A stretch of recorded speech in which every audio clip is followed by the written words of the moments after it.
그 사람은 예수님께 질문을 제대로 했습니다. 제가 무엇을 해야 영생을 물려받겠습니까? 그는 진하게, 깊이 있고 철저하게 살고 싶어 합니다. 영원히 남을 그런 삶을 말이지요. 거기에는 풍요로움의 함의가 있습니다. 그저 시간상으로 오래 혹은 영원히 사는 게 아니라 마음에 남는 그런 종류의 삶을 뜻합니다. 저는 이 삶을 사소하게, 가볍게 사는 삶과 대조시킵니다. 고대 이스라엘과 초대교회에서 그리고 지금 하나님의 백성으로서 그리스도 우리 왕 교회에 모인 사람들의 삶에서 하나님은 그 삶의 중심이십니다. 하나님은 우리가 죽은 다음에야 처음으로 만나게 되는 멀리 있는 신이 아닙니다. 예수님은 우리에게 땅에서도 아버지의 뜻이 이루어지게 하소서라고 기도하라고 가르치셨습니다. 그리고 하나님의 나라가 너희 가운데 있다고 말씀하셨습니다. 우리는 지금 이곳의 백성입니다. 영혼은 언제나 현재를 통해서 우리 삶에 들어옵니다. 그 사람의 질문은 옳았습니다. 그리고 그 답을 빨리 얻고 싶어서 예수님께로 달려갔습니다. 이 질문을 하면서 예수님 앞에 꿇어앉은 그를 보면서 우리는 그가 얼마나 긴박하게 그 답을 얻고 싶었을까 생각하게 됩니다. 그는 질문을 제대로 했고 질문의 대상도 제대로 택했습니다. 베드로의 대변인으로서 마가는 예수님이 1세기에 팔레스타인에서 대화하시고 행동하시는 것을 듣고 보는 것은 곧 예수님 안에 계시된 하나님을 정확하게 그리고 개인적으로 직접 경험하는 것임을 독자들이 분명하게 인식하도록 해야 했습니다. 예수님은 우리 자신이 사는 것과 똑같은 환경에서 하나님으로 사셨습니다. 그분 자신이 그렇게 말씀하셨습니다. 너희가 생명을 얻도록, 너희가 생명을 더 풍성히 얻도록 하기 위해서 내가 왔다. 요한복음 10장 10절. 우리가 예수님의 이야기를 대할 때 그것은 곧 하나님을 대하는 것임을 이해하게 해준 것은 베드로이고 마가는 그 베드로가 예수님과 경험한 것을 기록했습니다. 우리가 질문을 하고 그에 대한 예수님의 답변을 들을 때 그 말은 정말로 생명을 확언하고 회복하는 하나님의 말씀이 하나님의 현존입니다. 성경에 기록된 예수님의 대화와 만남뿐 아니라 세계 곳곳에 다양한 언어권에서 다양한 삶을 사는 수백만 사람들의 증언이 그 사실을 확증합니다. 이 사람은 큰 기대를 가지고 예수님께로 달려와 그 앞에 무릎을 꿇고 앉았습니다. 질문을 제대로 했고 질문의 대상도 제대로 찾아왔습니다. 예수님은 그의 말을 들으셨고 그를 사랑하셨고 그에게 대답하셨습니다. 그런데 그렇게 예수님이 자기 말을 듣고 자기를 사랑하고 자기에게 답을 주시는 경험을 한 그 사람이 얼굴에 수심이 가득한 채 떠나고 맙니다. 저는 그 사람을 쫓아가서 말하고 싶습니다. 지금 큰 실수를 하는 겁니다. 당신이 들은 말을 잘 이해하지 못한 것 같은데 당신과 이야기를 나눈 분이 누구인지 모르십니까? 돌아와서 다시 들어보십시오. 예수님이 다시 한번 말씀하시게 하십시오. 당신은 자신이 하는 일이 마음에 들지 않습니다. 안 그러면 왜 당신의 얼굴이 그늘졌겠습니까? 당신이 사는 방식에는 자유가 없습니다. 당신의 미래에도 기쁨이 없고 당신이 가는 길에는 희망이 없습니다.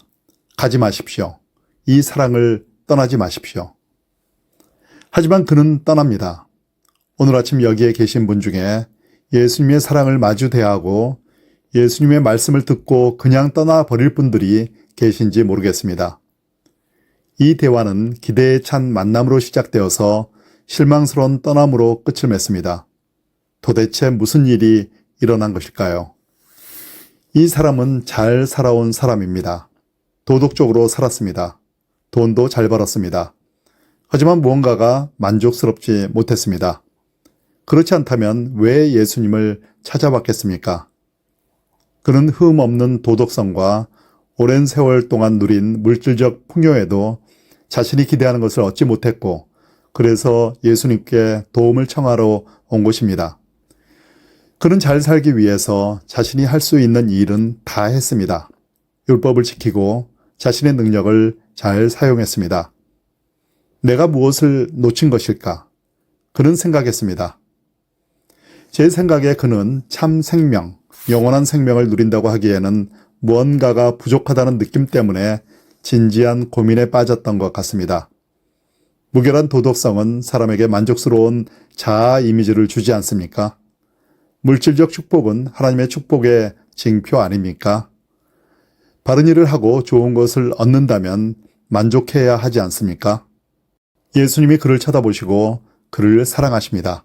그리고 그 사랑, 하나님의 사랑에서 예수님은 그에게 필요한 것을 말씀하십니다. 너에게 한 가지 부족한 것이 있다. 가서 내가 가진 것을 다 팔아서 가난한 사람들에게 주어라. 그러면 하늘에 내 보물이 있을 것이다. 그런 다음 와서 나를 따라라. 마가복음 10장 21절. 그에게 부족한 것이 무엇입니까?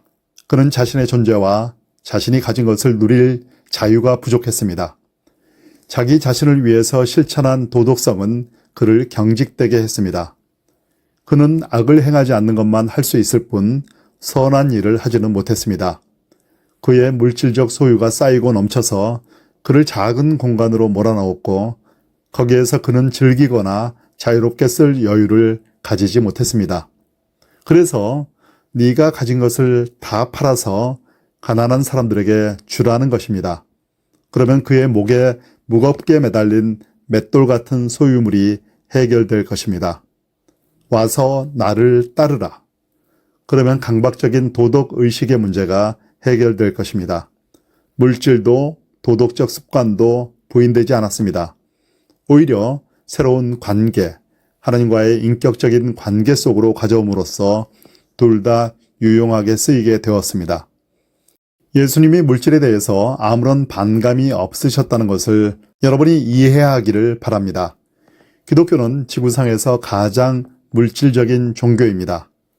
성경과 기독교의 역사 곳곳에서 물질은 선하다고 말합니다. 하나님이 그것을 만드셨고 그리스도가 그것을 구원하셨습니다.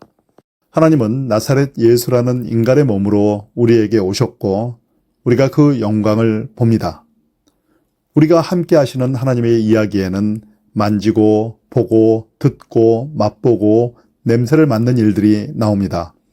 오감 전부가 사용이 되고 그것은 믿음의 삶에서 최고의 잠재력을 발휘합니다. 믿음으로 살 때 우리는 물질적으로 그리고 감각적으로 살아납니다. 몸이 악하다고 누가 말할 때마다 육신은 부끄러운 것이라고 물질은 악하다고 사물은 속되다고 말할 때마다 물질과 영을 분리시키고 보이는 것과 보이지 않는 것을 분리시키려 할 때마다 교회의 사상가와 성인들은 그렇게 하지 못하게 하고 그들을 다시 땅으로 데려와 머리에 세례의 물을 부어주고 주의 만찬의 빵과 포도주를 입에 넣어주고 십자가에 대한 그리스도의 기억을 그들 눈앞에 떠올렸습니다. 따라서 예수님이 그 사람에게 그의 소유를 다 팔아서 가난한 사람들에게 주라고 하셨을 때 그것은 그 물질 자체가 문제가 있어서 그런 것이 아니었습니다. 만약에 문제가 있었다면 그것을 가난한 사람들이 소유하는 것도 문제가 되었을 것입니다. 그렇지 않습니다. 물질도 사물도 소유물도 선합니다. 그러나 그것이 사랑의 관계를 방해하고 그 관계를 축복하기보다 막는다면, 사랑이 흐르게 하기 위해서 만들어진 통로를 막아버린다면 그것이 원래 있어야 하는 자리로 되돌려 놓아야 합니다. 팔아야 합니다. 가난한 사람들에게 주어야 합니다. 생명을 표현하는 일에, 하나님의 생명을 표현하는 일에 사용해야 합니다. 그리고 예수님은 도덕성도 반대하지 않으셨습니다. 기독교는 이 세상에서 가장 도덕적인 종교입니다. 모세가 선포한 신에서의 계시는 모든 행동의 핵심을 꿰뚫고 우리가 느끼거나 생각하거나 행하는 것 중에서 도덕적이지 않은 것은 하나도 없음을 보여줍니다. 도덕이란 모든 것이 누군가에게 이롭게 또는 해롭게 사용될 수 있다는 뜻입니다. 모든 것이 생명을 가져오거나 죽음을 야기하거나 도움을 주거나 다치게 할 수 있습니다. 다시 말해 도덕이란 그 어느 것도 중립적이지 않으며 목적과 별개로 그것을 행하는 의지와 별개로 존재하는 것은 하나도 없다는 뜻입니다. 모든 행동, 느낌, 그리고 생각은 우리의 의도와 합해지면 창조적이 되거나 파괴적이 됩니다. 우리의 사랑 혹은 증오의 영향을 받습니다. 모든 권력은 도덕적입니다. 모든 대화와 모든 일이 도덕적입니다. 모든 것은 세우거나 무너뜨리거나 둘 중 하나를 합니다. 그리스도는 말과 행동이 가지는 엄청난 존엄성을 우리에게 일깨워 주십니다. 별 생각 없이 쓰는 가장 일상적인 말과 행동도 마찬가지입니다. 그리스도는 모든 말과 행동이 생명을 확언하고 사랑을 표현하는 것이 되도록 우리를 훈련시키십니다. 그러면 우리는 어떻게 해야 합니까? 간단합니다. 소유물을 선물로 사용하십시오. 도덕성을 사랑의 수단으로 사용하십시오. 창조의 물질들을, 이 놀라운 물질 세계를 사용하고 자신의 인간성을, 사랑을 선택하고 표현할 수 있는 능력을 사용하십시오. 자기 손에 그리고 마음에 가진 것을 사용하십시오. 이웃과 함께 이웃을 위해 사용하십시오. 이 이야기의 핵심 문장이 무엇인지 아십니까? 예수께서 그의 눈을 주목하여 보시더니 그를 사랑스럽게 여기셨다입니다. 예수님은 당신을 사랑하십니다. 이것이 바로 예수님을 만나는 모든 이야기의 핵심 문장이며 여러분 인생의 핵심 문장입니다. 사랑은 우리 언어에서 가장 포괄적이고 가장 친밀한 관계의 용어입니다. 하나님이 곧 사랑이시라는 것은 이 구원과 믿음의 삶의 모든 것을 이해하는 기초입니다. 하나님은 결코 비인격적이시지 않고 무엇을 위한 도구가 될 수 없습니다. 하나님의 본질은 사랑입니다. 예수께서 그의 눈을 주목하여 보시더니 그를 사랑스럽게 여기셨다는 이 문장이 없이는 그 뒤에 나오는 것을 이해할 수 없습니다. 예수님께서 그를 사랑하셨기 때문에 그 뒤에 나오는 이야기가 가능합니다. 그렇다면 그 질문을 한 이 사람에게 예수님이 주시는 핵심 명령은 무엇인지 아십니까? 사실은 두 개의 명령이 있습니다. 첫째는 네가 가진 것을 다 팔아서 가난한 사람들에게 주어라입니다. 둘째는 그런 다음, 즉 도덕적으로 살고 돈을 버는 것에 온통 매여 있는 그 정체성을 포기하고 난 뒤에 와서 나를 따라라입니다. 하지만 그 사람이 이 두 번째 명령을 제대로 듣기나 했을지 의문입니다. 예수님은 그에게 자신의 동료가 되라고 도덕적 규칙을 지키는 대신에 사랑을 받는 새로운 삶의 방식을 배워서 인생에서 뜻있는 일을 하라고 그를 초대하십니다. 예수님의 말은 사실상 이것입니다. 그래, 네가 할 수 있는 일이 무엇인지 말해 주었다. 이제 너를 위해서 내가 무엇인가를 해주겠다. 내가 너를 사랑하니 네 생명을 되돌려 주겠다. 진짜 네가 누구인지 너에게 보여주겠다. 이 대화에서 저는 여러분이 이 말을 듣기를 바랍니다. 예수님이 하신 모든 말씀과 행동은 이 전제를 가지고 있습니다. 즉 예수님은 우리의 있는 모습 그대로 사랑하신다는 것입니다. 이 전제를 가지고 예수님은 우리에게 자신과 함께하고 자신을 동료로 받아들이라고 청하십니다. 다시 말해 자신을 따르고 날마다 일터와 가정에서 기쁠 때나 슬플 때나 그분의 사랑을 경험하라고 청하십니다. 이 이야기에는 무언가 굉장히 미국적인 요소가 있습니다. 저는 살면서 교회 문화가 크게 바뀌는 것을 보았습니다. 예수님을 따르는 것에서 예수님으로부터 무언가를 얻어내는 문화로 바뀌었습니다. 요즘에 사람들이 교회에 나오게 만드는 말은 전부 소비의 언어입니다. 복음이 여러분에게 인생의 주도권을 줄 것이고 행복하게 해주고 성공하게 해줄 것이라고 말합니다. 그리고 이러한 캠페인 속에서 교인이 10,000명, 20,000명, 30,000명이 되는 교회들이 전국적으로 막 생겨납니다. 사람들은 무엇인가를 얻기 위해서 이 교회들로 모여듭니다. 그들은 철저하게 소비자들입니다. 그러나 예수님이 언제나 우리의 기대에 부응하는 것은 아닙니다. 우리가 요구하는 것 혹은 우리가 필요하다고 생각하는 것을 언제나 주시는 게 아닙니다. 예수님이 안 주시면 우리는 낙심하거나 기운이 빠지거나 실망하거나 채널을 돌려버리거나 우리가 요구하는 것을 줄 것 같은 다른 교회를 찾아갑니다. 그러나 모든 복음 이야기가 우리가 생각하는 성공 이야기는 아닙니다. 예수님께로 오는 어떤 사람들은 자신이 원하는 것을 얻지 못하고 자신이 듣고 싶은 말을 듣지 못합니다. 우리가 살펴본 이야기에 그 남자도 그랬습니다. 우리 문화의 많은 사람들이 예수님께로, 하나님께로 와서 자신들이 아주 부지런히 능력껏 작업한 일을 잘 마무리하게 도와주시기를 구합니다.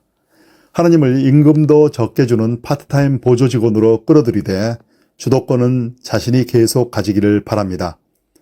예수님이 그렇게 하시지 않으면 예수님의 사랑과 진리가 자신을 변화시키게 하는 대신에 그들은 자신들이 제시하는 대로 원하는 일을 해줄 다른 사람을 찾아 떠나버립니다. 이 사람을 사랑하신 예수님은 사태를 이해하셨습니다. 그 사람의 부가 그의 생명을 조르는 촉수라는 것을 예수님은 아셨습니다. 그 사람의 도덕적 강박이 자기 의로 퇴보하여 그의 삶을 비인격의 황무지로 만드는 것을 보셨습니다. 나를 따르라는 예수님의 명령은 하나님의 사랑을 받는 법을 배우고 그것이 그의 인생의 중심이 되게 하라는 초대였습니다. 예수님은 지금도 그렇게 하십니다. 우리의 삶을 깊이 들여다보시고 우리가 구원의 삶을 살기 위해서 필요한 것이 무엇인지를 감지하십니다. 모든 사람에게 똑같은 말을 하시지는 않지만 똑같은 일은 하십니다. 우리가 자유롭게 예수님을 따르게 해주십니다. 나중에 누가가 들려준 이야기에서 이 남자는 예수님에게 똑같은 질문을 했습니다. 제가 무엇을 해야 영생을 얻겠습니까? 예수님은 그에게 내 이웃을 사랑하라는 메시지가 담긴 사마리아인의 이야기를 들려주셨습니다. 예수님은 사랑으로 우리 각자에게 고유한 것이 무엇인지 진단하십니다. 정확하게 무엇이 잘못되었는지를 이해하시고 우리 삶에 스며든 특정한 문제들이 무엇인지를 진단하신 다음 권위와 자비로 우리를 거기에서 구해주십니다. 예수님의 사랑은 우리 삶에서 잠든 부분들을 깨워 영원한 생명의 찬란함과 기쁨을 보게 해줍니다. 이러한 깨어남은 고통이나 어려움이나 씨름 없이 이루어지지 않습니다. 깨어있는 것은 자는 것보다 더 많은 에너지를 요구합니다. 더 고통스러울 수도 있습니다. 자는 사람들은 고통받지 않습니다. 개나 딱정벌레처럼 뼈가 밖에 있는 외 골격의 생물은 발달 초기에는 재난으로부터 보호를 받기 때문에 이롭습니다. 그러나 어느 시점이 되면 그 이점을 상실합니다. 생존율은 높지만 발달이 멈춥니다. 허물을 벗어 다른 형태가 된다 해도 기억이 없기 때문에 발달도 없습니다. 자신이 이룬 발달이 다음 단계로 이어지지 않습니다. 고양이와 인간처럼 뼈가 안에 있는 내골격의 생물은 외부의 위험에 매우 취약하기 때문에 처음에는 불리합니다. 그러나 다른 개체의 따스한 돌봄과 보호를 통해 일단 생존하고 나면 더 높은 형태의 의식으로 발달할 수 있습니다. 예수님께 그 질문을 한 사람은 외골격을 가지고 자기 인생을 살았습니다. 그의 물질적 부와 도덕적 성취는 껍데기처럼 다 밖에 있었고 그것이 그를 자기 이웃과 자기의 하나님으로부터 분리시켰습니다. 그에게는 변화가 필요했습니다. 하나님의 사랑이 그렇게 할 수 있습니다. 예수님이 그를 사랑하셨습니다. 예수님은 여러분을 사랑하십니다. 우리가 그 사랑에 반응하면 자기 인생의 그 어느 때보다도 더 살아있게 될 것입니다. 그 사랑이 우리가 가진 모든 것을 기쁨과 복을 나누는 데 쓸 수 있게 해줄 것입니다. 그 사랑이 우리 안에 있는 모든 것을 아름다움과 평화의 관계를 만드는 데 쓸 수 있게 해방시켜 줄 것입니다. 마지막으로 한마디 하겠습니다. 그 사람이 어떻게 하면 영생을 물려받을 수 있느냐고 물었을 때 거기에서 두드러지는 단어가 물려받다인 것을 눈치채셨습니까? 물려받다는 것은 우리가 미래에 받는 것입니다. 그러나 예수님은 현재 시제로 답을 하셨습니다. 팔라, 주라, 오라, 따르라. 이 네 개의 동사가 현재 시제로 되어 있습니다. 영원한 생명은 단지 미래의 삶만이 아닙니다.